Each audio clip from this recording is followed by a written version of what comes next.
It's time for this week's episode of Brandon Sports Talk, featuring in-depth interviews from those who are trending in the world of athletics. And now, here's the host of Brandon Sports Talk, Brandon Pate.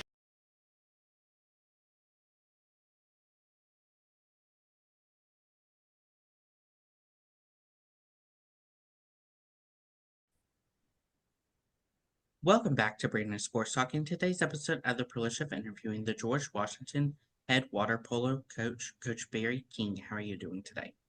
I'm super. Thank you. Thank you. Can you talk about how you knew that you want to get started in coaching in college water polo? It was a little bit of a circuitous route. I had designs early on about actually being a basketball coach at a certain level and was kind of heading in that direction. Was coaching some high school. I actually was working for the coach that I played for in high school, and I was coaching the freshman team at the high school he was at, and then decided to kind of try to avoid the inevitable, and I went to Indiana to pursue my doctorate in clinical exercise physiology, and the water polo thing kind of happened um, when I kind of took over and started coaching the men's club team there. And the first year that I was with the men's club team, I was kind of playing and practicing and coaching with those guys. And we had three women on the team that year, and then they started the women's club. And eventually I started coaching the women's team. And then, uh, by the beauty of Kismet and all that kind of stuff, um, a funny thing happened on the way to my degree, and the women's team was elevated from club to varsity status, and the rest, as they say, is history. What was that experience like for you playing collegiate water polo for Indy, Playing or coaching? playing and then coaching? Yeah, but I mean, it was club status, so it was,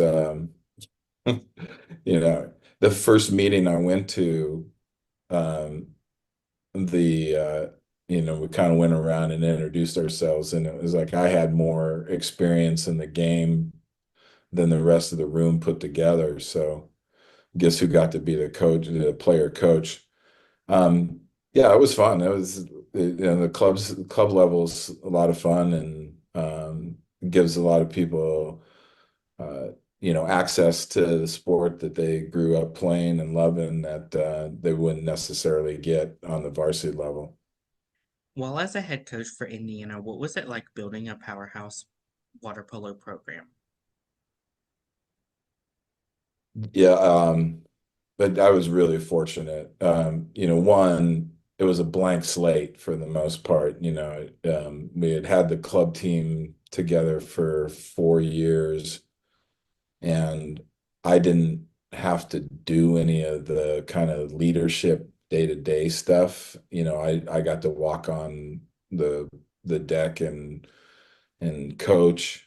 And and the women who were part of the club were real receptive and just wanted to be better and competitive. And so that was a blast. But we basically started from zero. Um, so in terms of recruiting, um, I really, you know, I got to see a lot of people, and I got to make decisions that were based on kind of the kind of team that I wanted to have, and the kind of people I wanted in the program, and uh, and just kind of the way that we wanted to play the game. Um, Also, we were, I think, the 30th varsity team added. So, 30th women's varsity team in the country. So there were, it wasn't hard to attract people, really good scholar athletes to Indiana to play. The other thing I was very, very fortunate with was um, the rest of the coaching staff at Indiana included three guys who ended up being the winningest coach in NCAA history in their particular, sport. So, Bob Knight was the basketball coach, and Jerry Yeagley was the men's soccer coach, and Len Loring was the women's tennis coach. So, I'm 32 years old and haven't coached a day on the college level. And every day I got to walk, not so much Coach Knight's office, but certainly Coach Yeagley and Len Loring. Um, I got to walk in their offices every day and say, "Hey, have you ever had something like this happen?" And Coach Yeagley in particular he was an encyclopedia of his own history, and I would ask him about a scenario, and he would tell me the 7 different times that had happened throughout his career and exactly how they handled each one of them. And it was just, I mean, it was like going to summer camp for brand new coaches. It was really, really a special time there. During your time, what was it like going to 6 appearances in the national championships? Yeah, those are all really special, moments, and certainly in our players' careers. So much of what you try to do is to have things like that culminate in those championship experiences. And um, it's always about just kind of, for me, it was always more relief than it was anything else. That I was relieved that they got paid off for the work that they had done. We, on my end, it was quite frankly another game. I know that sounds cliche or like that, but it was just another thing that we had to prepare for, and sometimes one of those things. The first time we got there, it was like, yay, we got here. The second time was like, well, we've been here before, so now we need to be able to do something, and instead of just kind of get caught up in the circus that national championships are. For you, what was that feeling like coming to George Washington after your time at Indiana? So, a little bit different. One, I hadn't coached guys in a really long time, up to that almost 23 years. So that's always a little bit different. And then the other thing is that, I was inheriting an established group already.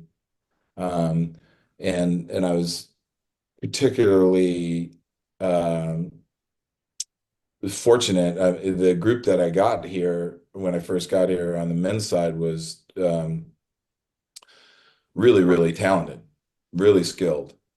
And so I didn't have to do a whole lot, quite frankly. Uh, really the only thing I had to do was kind of give them permission to be as good as they could possibly be. And I think the one thing that I saw when I got here was they didn't believe they were as good as they actually were.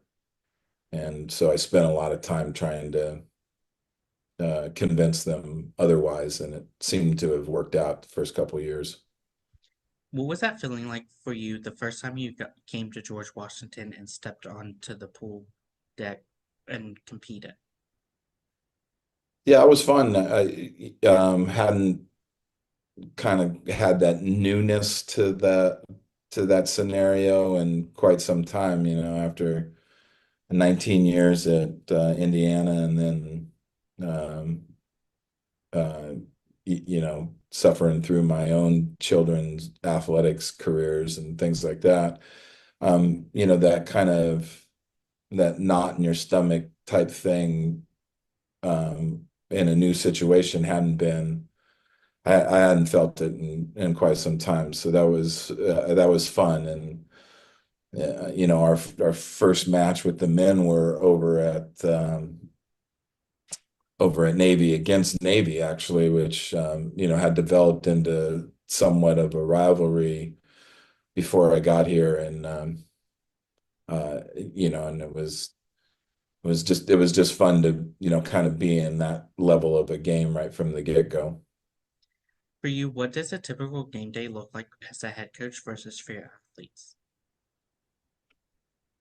Well, they start exactly the same because we train in the morning, so so I see them at the vans, and then we drive out to the pool and practices.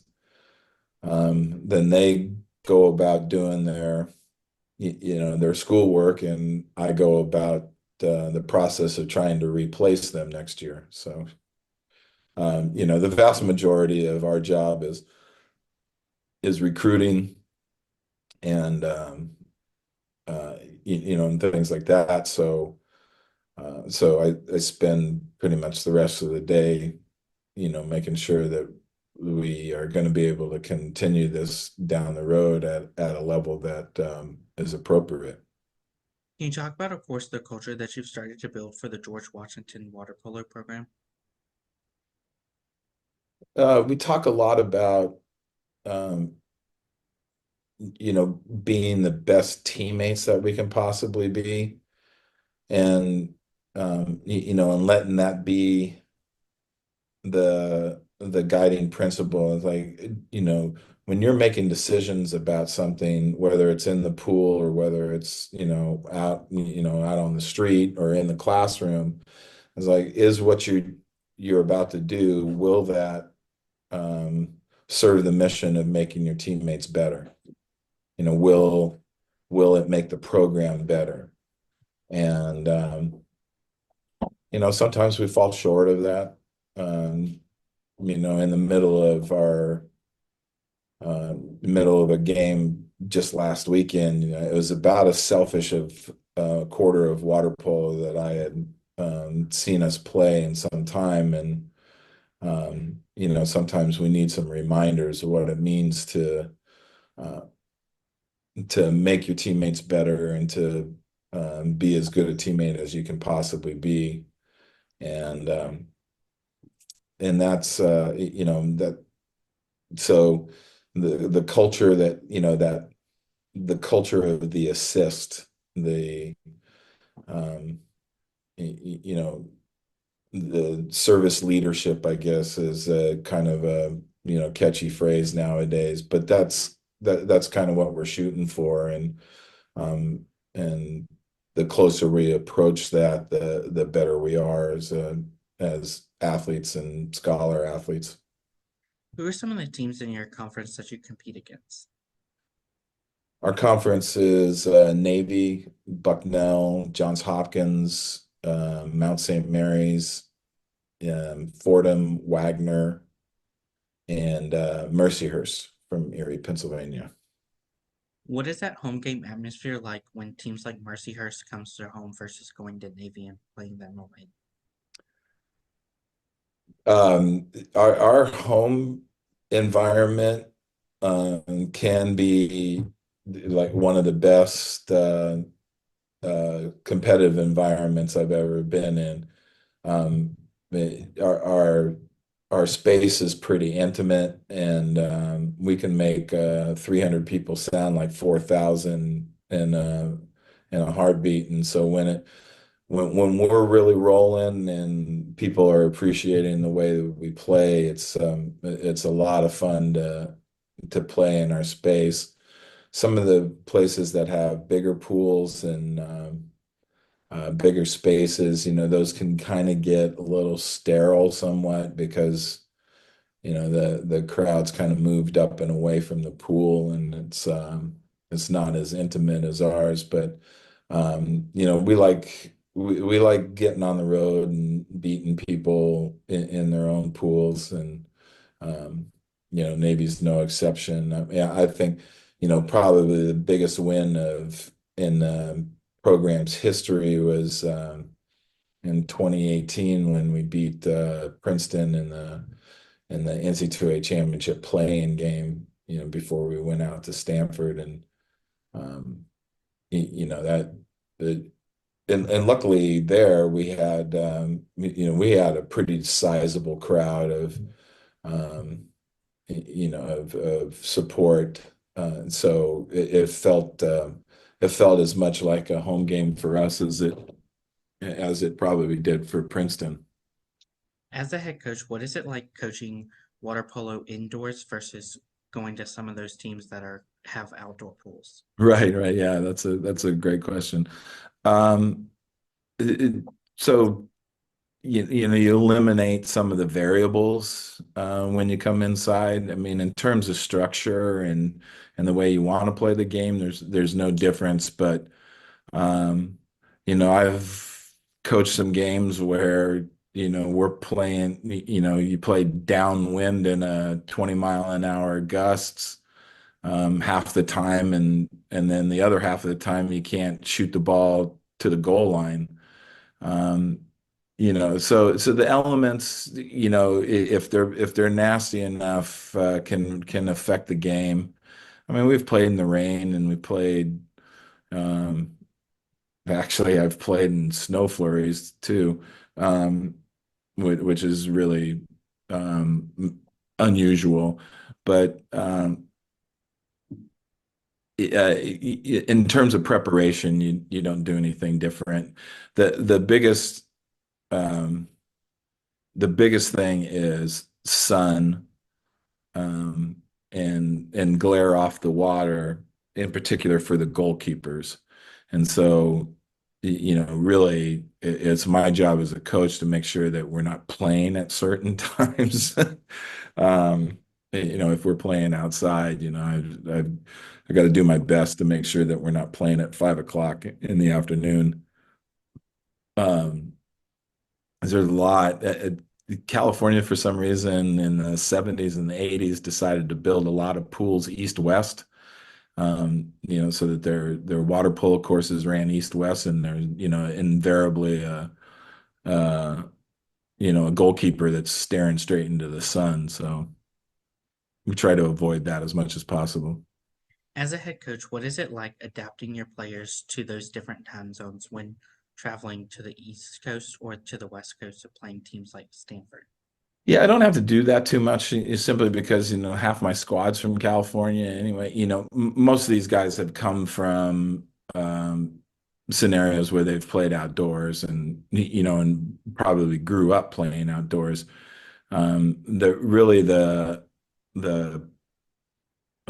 guys who might be from the international guys who might be from a little bit maybe colder environs, the Serbians maybe may not be as used to playing outdoors, and some of the guys from the East, but like I said, at least three-quarters of my team is grew up playing outdoors, so there aren't a whole lot of adjustments that we have to make that way.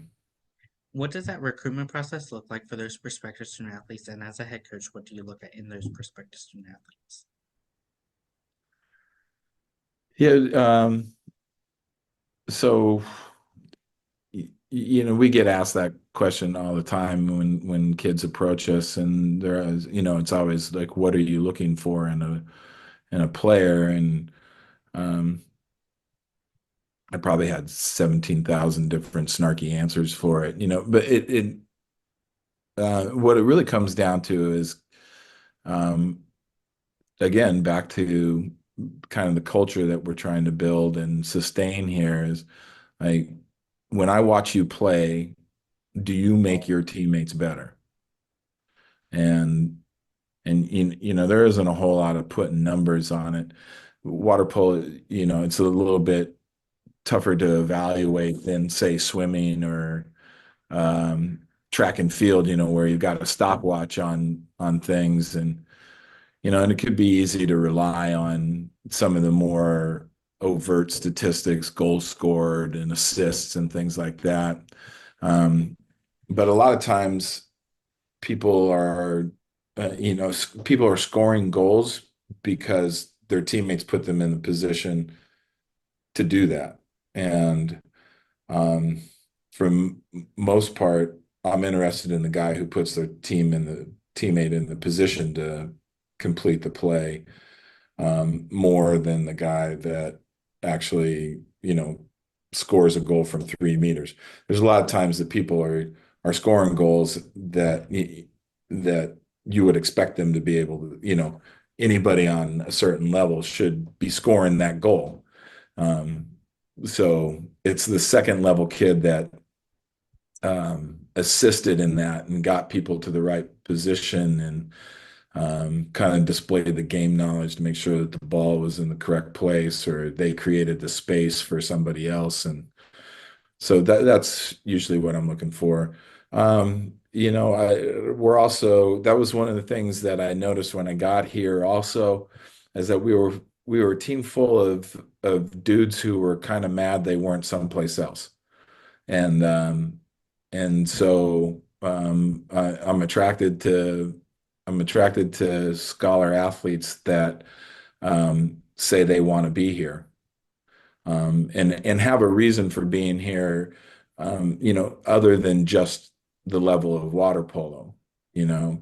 So if a talented kid who can come and say, "Hey, I want to be involved in, I want to be involved in politics." Well, if you're a water polo player of a certain level and you want to be involved in politics, there's really only one place for you to go to school, and that's here. So all those kinds of things, the really intangible kind of things that go into recruiting, because like I said, skill wise, for the most part, everybody on this level can do those things. So then it's just a matter of, how good are you at integrating your skills into those skills of other people? As a head coach, what is it like seeing those freshmen put on that George Washington water polo cap for the first time? Uh, it probably should be a little bit more special to me than not, but sometimes I get lost in the trees for the forest. But I'm always it doesn't get lost on me that we are creating um, and providing opportunities for people to kind of live out their dreams, and so. Um, not so much when they're putting the cap on, but when you see them score that first goal, or you see that freshman goalkeeper make his first save, or the pride that they have in after that first play, that kind of like, yeah, I'm in the big time now kind of thing. That's always fun. How is that like getting to see those seniors putting it on for the last time? Yeah, well, you know. Yeah, this is the Coach Knight used to have a sign up in his office that said, "Everybody who comes to this office brings joy. Some of them by coming in, and some of them by leaving." So, um, you know, I guess seniors are kind of the same way. No, I'm just kidding about that. That's not true. Uh, y- you know, uh, I take a certain amount of satisfaction out of seeing somebody, take their cap off for the last time, knowing that they did everything they could to take advantage of the opportunities that they had.